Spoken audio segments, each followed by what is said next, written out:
Full and full நல்லெண்ணெயில் பண்ண பசு மஞ்சள் கிழங்கு ஊறுகாய் 5 கிலோ நம்மளுக்கு ஆர்டர் கொடுத்துருந்தாங்க. இப்போ அது ரெடி ஆயிடுச்சு. தை பொங்கல் மாதத்தில் மட்டும் அவைலபிளாக கிடைக்கிற இந்த பசு மஞ்சள் ஊறுகாய் வந்து அவ்வளோ நல்லது. இதில் ஆன்டிபயாட்டிக் அதிகம், குக்குர்மீன் வந்து ரொம்ப ஜாஸ்தி இருக்கிறதுனால இது அவ்வளோ பெனிஃபிட்ஸ் இருக்குதுன்னு டாக்டர்ஸ் வந்து சொல்கிறாங்க.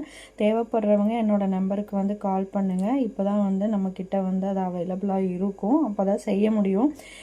எது வேணும்னாலும் முன்கூட்டியே ஆர்டர் கொடுத்துட்டீங்க அப்படின்னா நாங்கள் அதுக்கப்புறம் தான் ப்ராசஸ் பண்ணி உங்களுக்கு பேக் பண்ணி அனுப்புவோம். இது மாதிரி முடக்கத்தாங்கீரை, பிரண்டை, கண்டங்கத்திரிக்காய், ரொம்ப ரேரான ஊறுகாய் ஐட்டம்ஸ் எல்லாம் நம்மக்கிட்ட வந்து அவைலபிளாக இருக்குது. மருத்துவ குணம் உள்ள இந்த மாதிரியான ஊறுகாயை வாங்கி நீங்கள் டெய்லி ஒரு ஸ்பூன் வந்து சாப்பிடும்போது அது உங்களுக்கு ரொம்ப ஹெல்த்துக்கு அவ்வளோ நல்ல விஷயம். தயவு செஞ்சு கால் பண்ணுங்கள். தேவைப்படுறாங்க முன்கூட்டியே வந்து சொல்லிடுங்க, அப்போ தான் ப்ரிப்பேர் பண்ண முடியும். தேங்க்யூ.